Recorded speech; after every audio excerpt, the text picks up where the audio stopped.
There are 9 behaviors that are completely unacceptable, and you tolerate every one of them. You already know when it's happening. Someone close to you says something, and your chest tightens. Something lands, and instead of responding, your mind steps in and starts negotiating on their behalf. They didn't mean it like that. They're going through a lot right now. That's just how they are. And just like that, you overruled your own instincts to protect the person who just crossed your line. You do this every week. You've done it for years. And every time you do, the line moves a little further back, until the things you used to refuse become the things you just live with. This video is where that reverses. 9 behaviors. 9 exact responses. By the end of this, you will know exactly what each one looks like, exactly why you've been letting it happen, and exactly what to say the next time it does.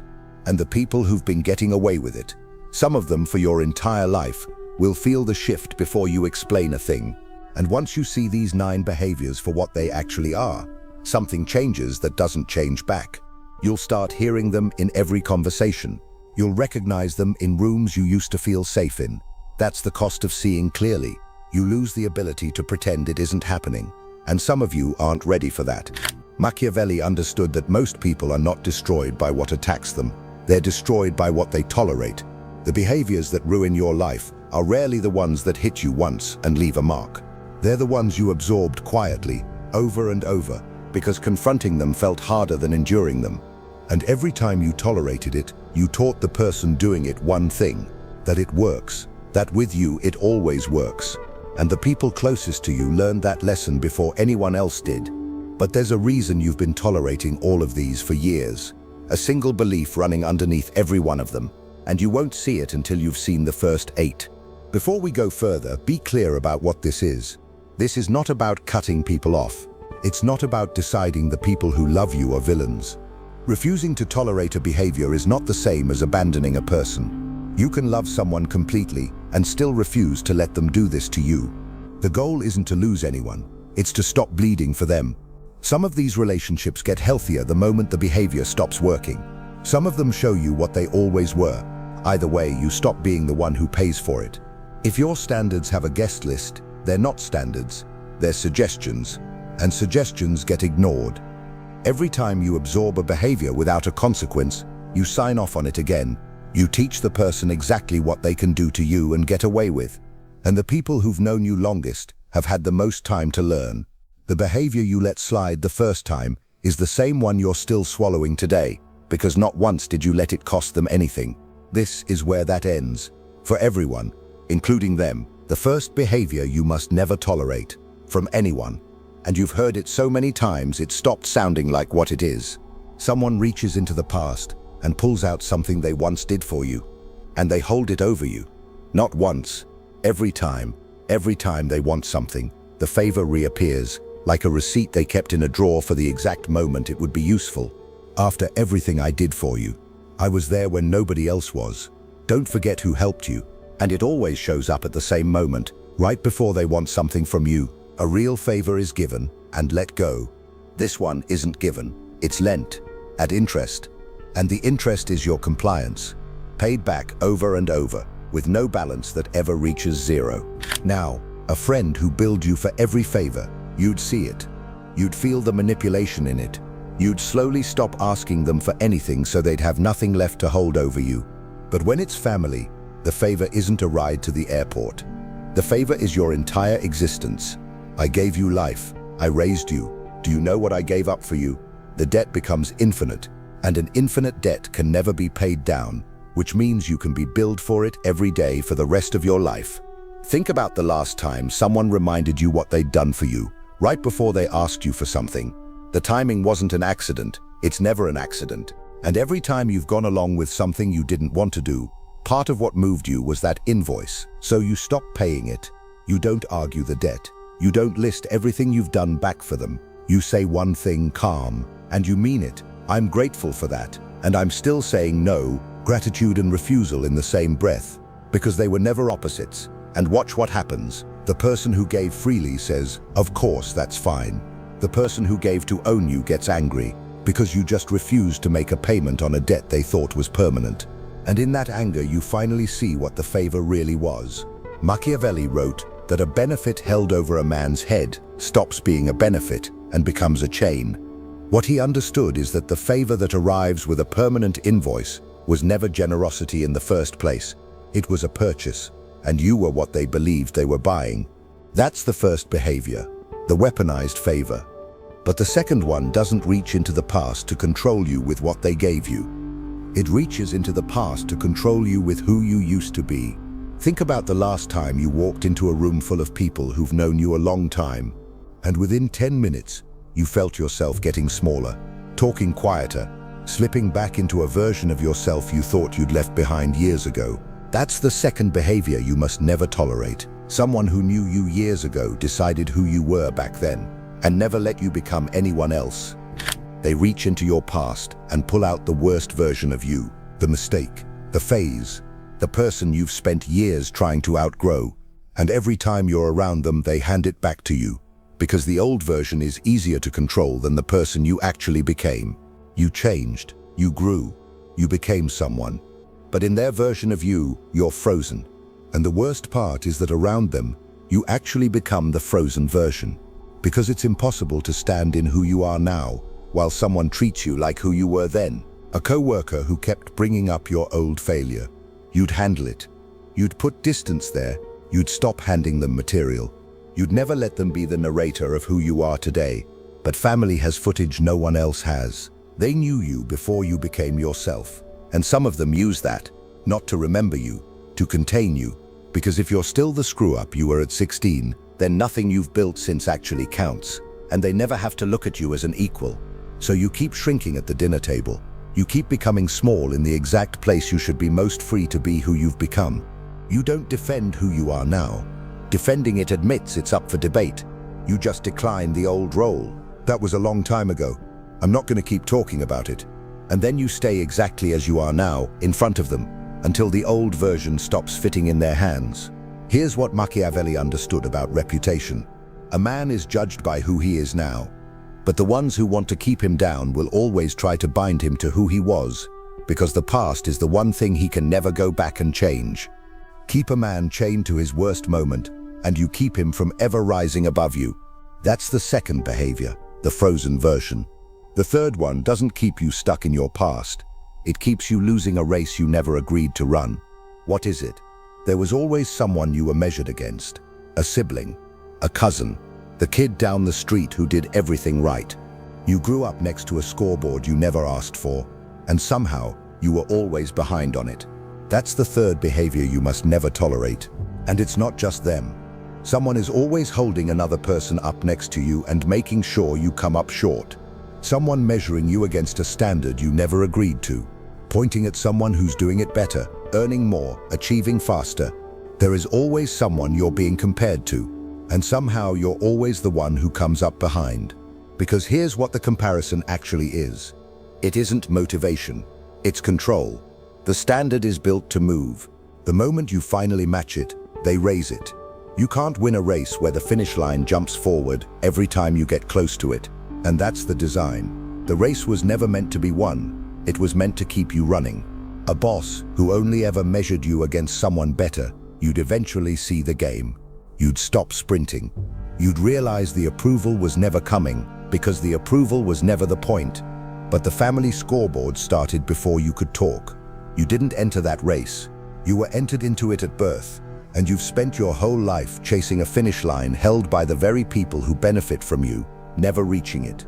Think about the part of you that still, even now, even as a grown adult, wants them to finally just say that you turned out okay.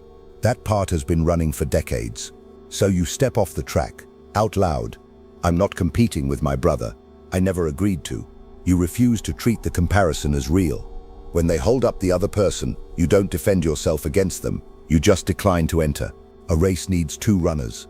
You stop being the second one. Machiavelli saw this in every court he studied.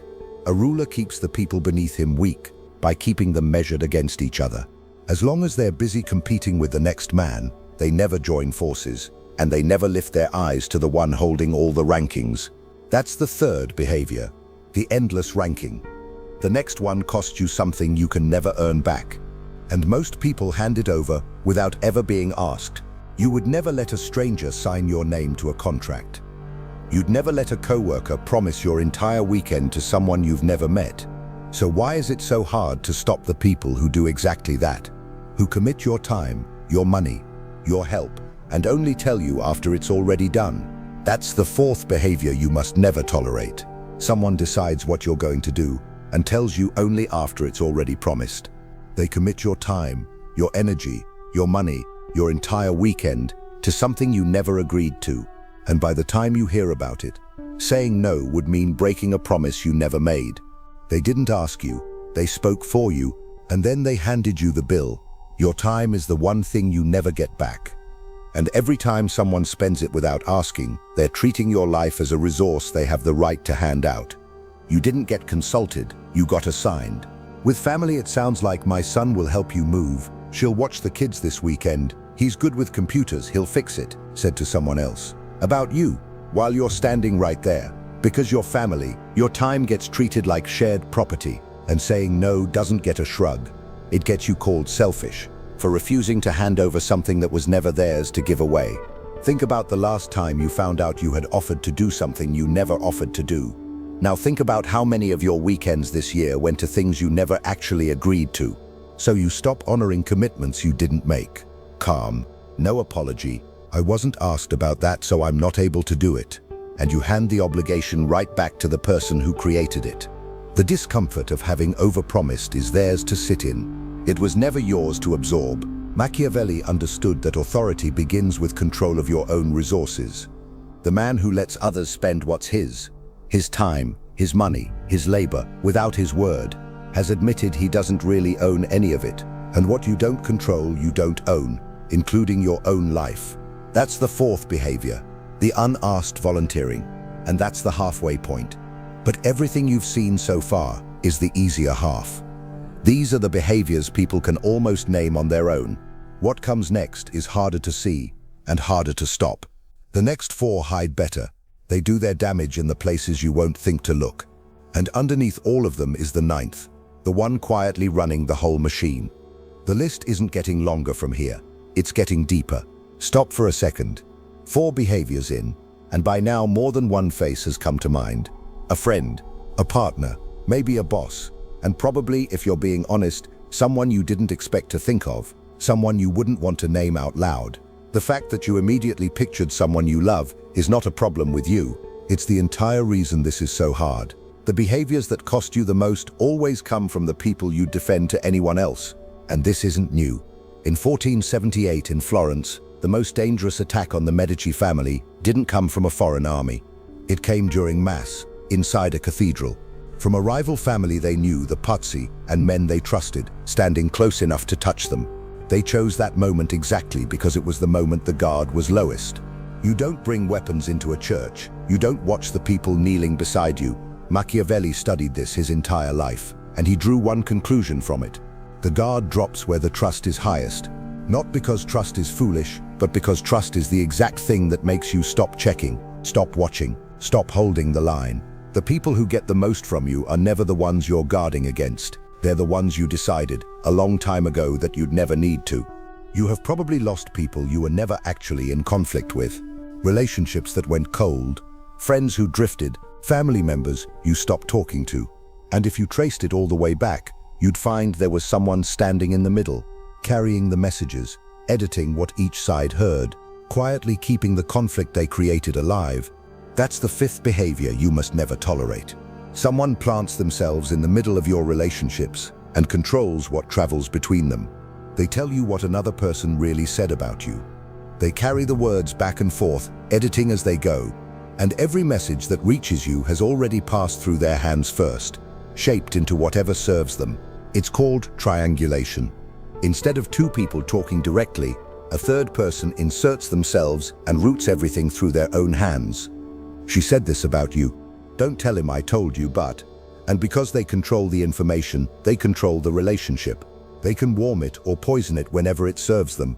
Think about a relationship that went cold, a friend you drifted from, a sibling you stopped being close to, and ask yourself a hard question. Did you ever actually hear what they said about you?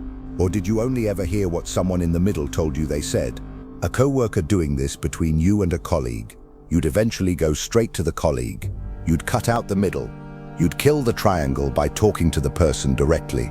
But in a family, the one in the middle can shape every relationship you have with every other person in it. A parent who tells you what your sibling really thinks of you. A relative who runs every message through themselves. You are distant from people in your own family right now over things that were never said the way they reached you. The version of them you've been angry at was written by someone else. So you go around the triangle. I'll talk to her about it myself.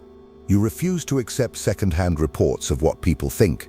You take it straight to the source, every time. The one in the middle only has power as long as everyone keeps talking through them. The moment you talk directly, the triangle falls apart. Machiavelli wrote that the man who controls the flow of information controls everyone who depends on it. The one who stands between two people, carrying their messages, is never neutral.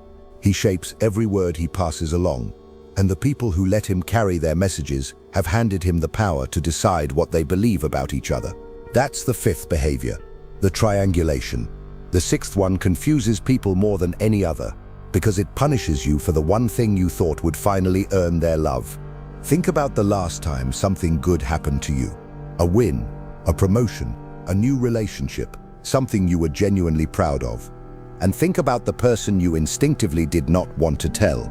Not because they'd be sad for you, because some part of you already knew they wouldn't be happy. That's the sixth behavior you must never tolerate. Someone in your life gets a little colder every time your life gets a little better. When you win, they go quiet. When you share good news, something in them tightens before they remember to smile. Their warmth toward you is always quietly conditional on you never rising above the place they're stuck in. So you learn to hide your wins. You shrink your good news. You start editing your own life down to a size that won't threaten the people around you. And a life you constantly have to make smaller is a life you're not actually allowed to live. A friend who turned cold every time you succeeded. You'd feel it. You'd slowly stop sharing, then slowly stop calling. You'd go find people who could be happy for you. But when it's family, you can't just go find new ones. You moved away. You earned more. You changed, you grew. You outgrew the life they stayed in. And instead of pride, you got "you think you're better than us now."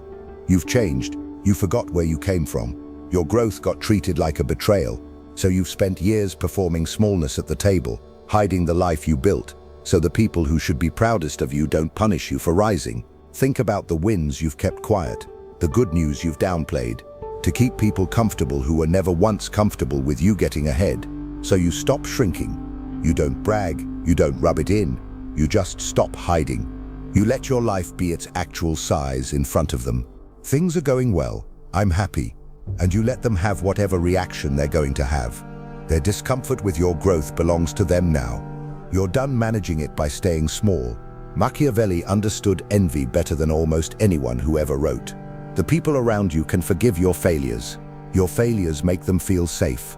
What they cannot forgive is your rise, because your rise forces them to look at what they never did with their own life. Expect the resentment when you climb. It is simply the tax on becoming more than the people around you were willing to become. That's the sixth behavior, the punished growth. The seventh one is the heaviest on this entire list, because it doesn't take your time or your comfort. It takes your grip on what's real. What is it? There's a specific kind of crazy that comes from being told over and over that things you clearly remember never happened, that the event you lived through went a completely different way, that the childhood you survived was actually a happy one, and being told all of it by the very people who were there, the people whose version is supposed to be the truth. That's the seventh behavior you must never tolerate, and it's the most expensive one on this list. Someone tells you, with complete confidence, that something you lived through never happened, that you're remembering it wrong, that the thing you saw with your own eyes went a completely different way. They build a version of events that protects them, and they require you to agree to it. And the moment you don't, you become the problem. Too sensitive, too dramatic, crazy. Because when someone forces their version of reality onto yours and punishes you for disagreeing, they're not just lying to you. They're making you choose between your own memory and the peace of the relationship. And to keep the peace, most people slowly give up the memory. You stop trusting what you saw, what you felt, what you know happened. That's the real cost, not the argument. your grip on reality itself. Researchers at the University of Utah, led by Bertuccino, spent years studying what they called ambivalent relationships. The people who are sometimes loving and sometimes harmful, and they found something disturbing. These relationships put more physical stress on your body than purely negative ones do, more than open enemies. Because with an enemy, you brace yourself. With someone who's warm 1 minute and rewriting your reality the next, you can never brace, because you never know which version is about to walk in the door. The people who make you doubt yourself while telling you they love you are, measurably, the hardest on your body. Not in spite of the love, because of it. A boss gaslighting you about a meeting, you'd start putting everything in writing. You'd protect your own record. You'd never let them be the only version that survives. But the family version started in childhood, about the events that shaped who you became. That never happened. We were a happy family. You always exaggerate, and because you were a child when it started, you never built the certainty to push back on it. Think about a moment you remember clearly, something that happened, something you saw, something you felt, that someone later told you didn't happen that way. Think about how many times you heard their version before you started doubting your own. So you stopped trying to win the argument. You won't. They won't admit it. You simply stop co-signing the lie. That's not how I remember it. And then you leave it there. You don't need them to agree with you. You only need to stop abandoning your own memory, just to keep them comfortable. Holding your version quietly, without needing their permission for it to be true, is how you get your reality back. Machiavelli understood that history belongs to whoever survives to tell it. A prince who lets others write the record of his reign surrenders something more dangerous than any single battle. He surrenders the truth of what actually happened.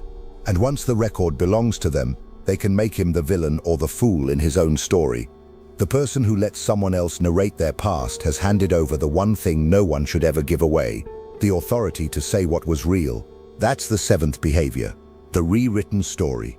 The eighth one is the trap that springs the moment you finally try to step back. Have you ever noticed that the emergencies always seem to arrive at a very specific moment? Not randomly, right when you've started to pull back, right when you've created a little distance, right when you've finally said no to something, and suddenly there's a crisis that needs you to drop everything and come running. That's the eighth behavior you must never tolerate. Someone's emergency always seems to land at the exact moment you start to pull away. The week you finally get busy, their life falls apart. The moment you set a limit, there's suddenly a crisis that needs all of you, right now.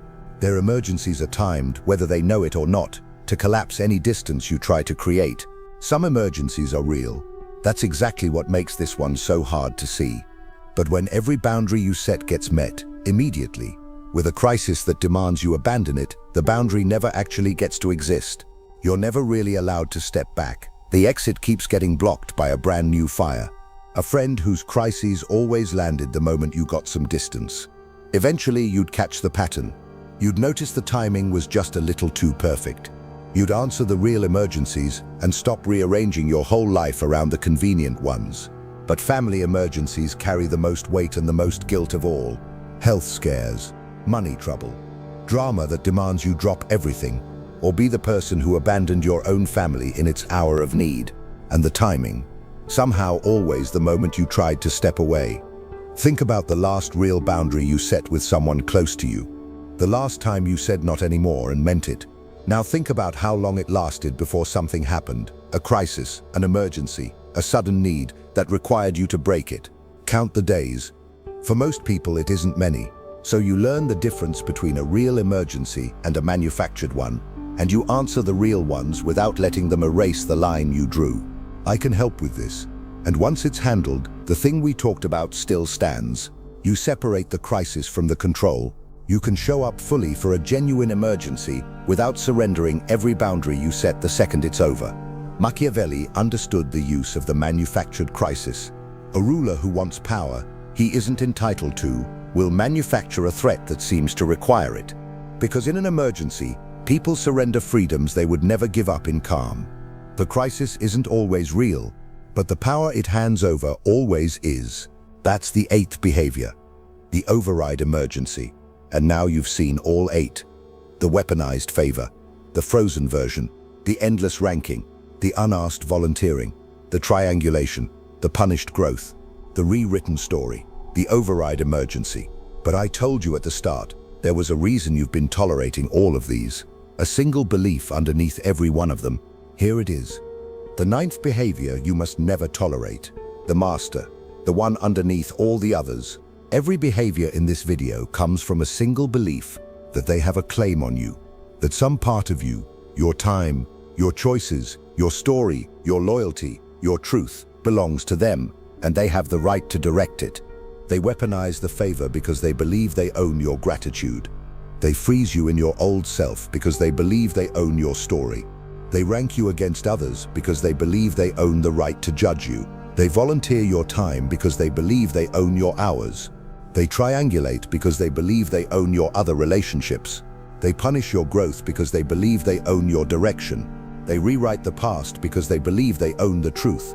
They override your boundaries with crisis because they believe they own your availability. 8 behaviors, 1 root. They do not see you as a separate person. They see you as something that belongs to them. Anyone can do this.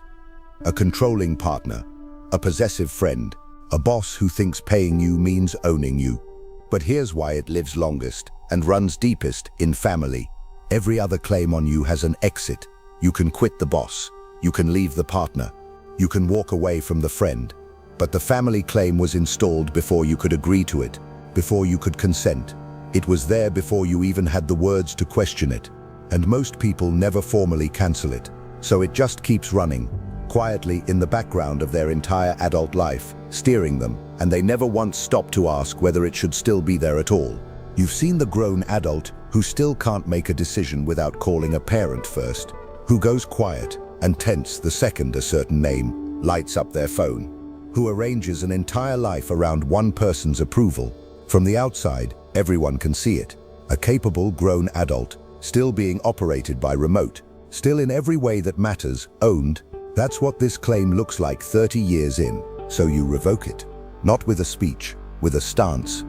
You start making your choices without asking permission for them. You stop reporting your life for approval. You let someone be unhappy with a decision, and you make it anyway. Every single time you act like a separate person, the claim gets weaker, and the people who only ever knew how to relate to you through ownership are going to feel it. They'll either learn to meet you as an equal, or they'll show you that ownership was the only relationship they were ever interested in. Either way, you finally find out the truth, and either way you stop being owned. Machiavelli's deepest lesson was about the difference between a subject and a free man. A subject is governed, his choices get made for him. A free man governs himself. He takes counsel, he loves, he honors the people who matter to him. But the final authority over his own life is his, and no one else's. The day you stop letting anyone hold a claim on you that you never agreed to is the day you stop being a subject in your own life. 9 behaviors, the weaponized favor, the frozen version, the endless ranking, the unasked volunteering, the triangulation, the punished growth, the rewritten story, the override emergency, and underneath all 8, the one that makes them possible, the belief that they own you. Now go through your life with these 9 in mind. Who hands you an invoice for something they did years ago, right before they ask for something? Who still talks to you like the worst version of yourself? Who measures you against someone you never agreed to compete with? Who spends your time without asking? Who carries the messages that start the fights? Who got a little colder every time your life got a little better? Who insists on a version of the past you know didn't happen? Whose emergencies always arrive the exact moment you try to step back? And underneath all of it, who has never once treated you like a separate person with a life of your own? Some of those questions put a stranger in your mind. Some put a friend, a partner, a boss. But at least one of them, maybe more than one, put the face of someone you love, someone you defend to anyone. That isn't a betrayal of them. That's the whole point. The people closest to you are the ones you've never held to the standard you hold everyone else to. And that is exactly why they're the ones who've gotten away with it the longest. Here's what changes now. The next time someone reaches for what they did for you, right before they ask for something, you'll hear the invoice underneath the words. The next time you walk into a room full of people who knew the old you won't shrink to fit their memory. The next time someone measures you against your brother, your co-worker, their ex, you'll decline to enter a race you never agreed to run. The next time you're volunteered for something you never offered, you'll hand the obligation back to the person who created it. The next time a message reaches you through someone in the middle, you'll go straight to the source. The next time something good happens, you won't hide it to keep someone comfortable. The next time someone rewrites a moment you lived through, you'll hold your version without needing them to agree. And the next time a crisis lands at the exact moment you set a boundary, you'll handle what's real and keep the line standing. And that's the part you need to understand. This isn't something you apply later. Something already changed while you were watching. You can't unhear what these behaviors actually are. You'll be in the middle of a conversation tomorrow, and you'll catch one of them happening in real time, and the part of you that used to call it normal will go quiet because it can't call it that anymore. You'll never hear "after everything I did for you" the same way again. You'll never sit through the comparison the same way again. You'll never accept the rewritten story the same way again. Not because you decided to be different, because you can't go back to not seeing it. The recognition already happened. It happened a few minutes ago, and recognition doesn't reverse. Machiavelli spent his life studying how people are controlled, and the clearest pattern he ever found was this. People are rarely controlled by force. They're controlled by what they're willing to put up with. Every freedom you lose, you don't lose in a single moment. You give it away slowly, one tolerated thing at a time, each one small enough to ignore, until one day you look up and realize you've been living by terms you never agreed to. The people who run your life are simply the ones who learned what you'd tolerate and then never stopped taking exactly that much.